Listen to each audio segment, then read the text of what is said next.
Hello students, in today's class we are going to discuss the topic of the political parties.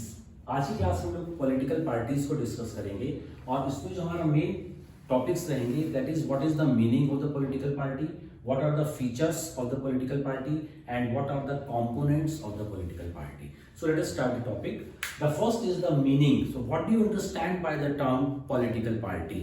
देखिए students, political party is formed when the people of same mindset come close together and form a party in order to contest the election so that they could get power in their hand to run the government of the country. Then a political party is formed और जो organisation है, जो body बनी है, that is a political party. मतलब कि जब एक माइंड सेट के लोग इकट्ठा होते हैं, इसलिए उन्होंने ग्रुप बनाया कि वो इलेक्शंस कॉन्टेस्ट करें, इलेक्शंस लड़ें, इलेक्शंस जीतें और अपने हाथ में पावर लें और उस पावर से कंट्री की गवर्नमेंट को रन करें. तो जो सिस्टम बनता है that is known as a political party. So that is the meaning of the political party. Now what are the features? The first important features is that political parties agree on certain issues, certain उनके norms होते हैं, principles होते हैं और उन principles को वो agree करते हैं और इसीलिए वो यूनाइट होकर एक पार्टी बनाते हैं और उन principles को फिर वो फॉलो करते हैं. Just take the example, BJP का जो प्रिंसिपल्स हैं that is basically Hindutva, Hindu culture, Hindu tradition को हमें सेव करना है, प्रिजर्व करना है और उसको हमें आगे फॉरवर्ड करना है. दैट इज द एम और दैट इज और इन प्रिंसिपल्स के ऊपर बीजेपी पार्टी फॉर्म्ड है. कांग्रेस का जो एम है, कांग्रेस का जो फॉर्मेशन है, उसका उनका जो फाउंडेशन स्टोन है दैट इज द सेक्युलरिज्म. वो सभी धर्म के लोगों को साथ लेकर चलना चाह रहे हैं, सेक्युलरिज्म की बात करते हैं. बीएसपी एससीज का जो शेड्यूल कास्ट पीपल्स हैं जिनका एक्सप्लॉयटेशन हो रहा है फॉर द सेंचुरीज, वो उनका अपलिफ्टमेंट चाहते हैं, तो उनका वो प्रिंसिपल्स हैं. समाजवादी पार्टी सोशलिज्म के लिए, आप पार्टी का एम है कि करप्शन फ्री इंडिया हो. तो इन सबके कुछ एजेंडाज हैं, कुछ फॉर्म्स, नॉर्म्स हैं, प्रिंसिपल्स हैं और उनको लेकर वो फॉलो करते हैं और उनके ऊपर उनके सभी पार्टी मेंबर्स और लीडर्स एग्री करते हैं. तो इनके अलग अलग इश्यूज हैं जिन पर वो एग्री करते हैं. तो फर्स्ट फीचर हुआ कि इन इश्यूज को वो एग्री करते हैं, जैसे हम लोगों ने डिस्कस किया. Next is reflect. तो रिफ्लेक्ट क्या करता है? पॉलिटिकल पार्टीज ये रिफ्लेक्ट करती हैं कि इंडिया का जो पॉलिटिकल डिवीजन है वो इंडिया पॉलिटिकली डिवाइड है. Politically divide in the sense, just take the example, अगर हम इसको इंडिया मान लें तो इसमें ये पार्ट मान लीजिए बीजेपी का है. BJP is the major political party and it run the whole country during this particular time at from the centre. तो ये बीजेपी को मिल गया. कुछ पार्ट में कांग्रेस हुई, जैसे ये बीजेपी हो गया, ये कांग्रेस हुई, ये मान लो बीएसपी, ये एसपी, ये आप पार्टी और इधर कम्युनिस्ट पार्टीज आ गई, सीपीआई आ गई. तो इससे हमें क्या दिखाई दे रहा है कि it is the political division of the country. जैसे कंट्री का ज्योग्राफिकल डिवीजन है, नॉर्दर्न इंडिया के अंदर माउंटेन्स हैं, after that Indo Gangetic plain is there, Deccan plateaus is there, north में ईस्ट वेस्ट कोस्ट हैं. तो ये ज्योग्राफिकल डिवीजन है कंट्री का. इसी तरह से हमारी कंट्री जो है वो पॉलिटिकली भी डिवाइड है.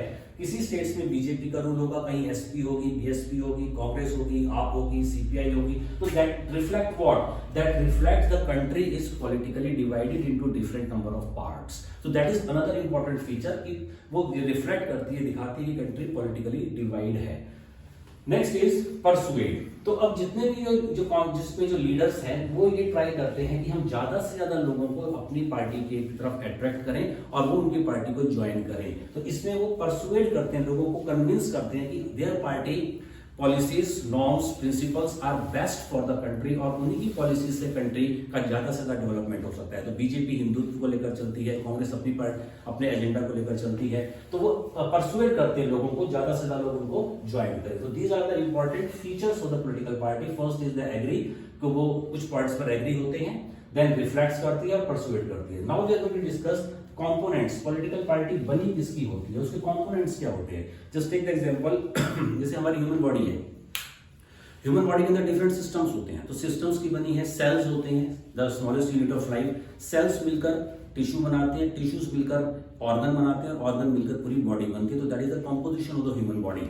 अब इसी तरह से जो पॉलिटिकल पार्टीज होती हैं उनके भी एक कॉम्पोजिशन होता है. जैसे आप बीजेपी का ही एग्जांपल ले लीजिए, तो उसमें कुछ तो होंगे लीडर्स होते हैं, नेशनल लेवल लीडर्स होते हैं, स्टेट लेवल लीडर्स होते हैं, डिस्ट्रिक्ट लेवल लीडर्स होते हैं. तो लीडर्स होते हैं. Next is the second are the active members. अब उस हर पार्टी के अंदर कुछ एक्टिव मेंबर्स होते हैं and rest are the followers होते हैं। अब ये वर्क कैसे करते हैं, जैसे मान लीजिए फॉर एग्जांपल हम जैसे प्राइम मिनिस्टर मोदी की कोई रैली होनी है, तो वो लीडर हैं, जैसे नेशनल लीडर्स में अमित शाह आ गए, मोदी आ गए या योगी आदित्यनाथ आ गए, ये इनके इंपॉर्टेंट लीडर्स हैं बीजेपी पॉलिटिकल पार्टीज की, बीजेपी की पॉलिटिकल पार्टी के। तो अब ये लीडर्स हैं, इनको अगर कोई अपना रैली करनी है, अपना मैसेज कन्वे करना है नेशन को, स्टेट को, तो इनके जो एक्टिव मेंबर्स होते हैं वो पूरी पार्टी के लिए उस रैली को ऑर्गेनाइज करते हैं। वो लीडर से मिलते हैं जाकर, अपना उनका ये पूछते हैं कि आपका क्या स्ट्रेटेजी है, किस तरह से उसको फॉलो करना है। और एक्टिव मेंबर्स फिर पूरा ग्राउंड देखते हैं, कहाँ पर रैली होगी, स्टेज बनती है, टेंट्स लगते हैं, चेयर्स रखी जाती हैं और पूरा इंतजाम करते हैं। वो होते हैं एक्टिव मेंबर्स। और थर्ड होते हैं फॉलोवर्स। फॉलोवर्स जो उनकी पॉलिसीज को एक्सेप्ट करते हैं, उनकी पॉलिसीज को लाइक करते हैं और वो जाकर उन लीडर्स की रैली में बैठते हैं, उनको सुनते हैं और उनके व्यूज लेते हैं। तो इस तरह से ये लोग, इनका वर्क होता है। जैसे मोदी जी ने कई बार खुद बोला है कि वो अपनी पार्टी के अंदर, when he was an ordinary worker of the party only, he used to arrange the chairs in the BJP office. तो वो वहां पर इसमें इनिशियल स्टेजेस में वो फॉलोवर था और बाद में वो एक्टिव मेंबर बने and now is the prime minister of the country. तो लीडर्स क्या देखते हैं कि who are the active members, किनसे हमारा कोऑर्डिनेट चल रहा है, कौन हमारे पास आए हैं और रैली को और हमारे प्रोग्राम्स को, हमारी स्ट्रेटेजी को कैसे ऑर्गेनाइज करेंगे और कैसे उसको फॉलो करवाएंगे। तो एक्टिव मेंबर्स इनके क्लोज होते हैं। एक्टिव मेंबर्स फॉलोवर्स देखते हैं एक्टिव मेंबर्स को और वो इनके क्लोज हो जाते हैं एक्टिव मेंबर्स के। तो ये एक साइकिल चलती रहती है। लीडर्स जो है with the passage of time वो रिटायर करते हैं और एक्टिव मेंबर्स आकर उनकी प्लेस ले लेते हैं, क्योंकि लीडर्स के नजदीक रहते हैं एक्टिव मेंबर्स। एक्टिव मेंबर्स की फिर देखते हैं कि कौन हमें ज्यादा फॉलो कर रहा है। तो with the passage of time active members become the leaders, followers become the active members और इस तरह से साइकिल चलती रहती है। तो that was the video student on the meaning, features and components. So like the video, share the video and subscribe the channel. Okay students, thanks.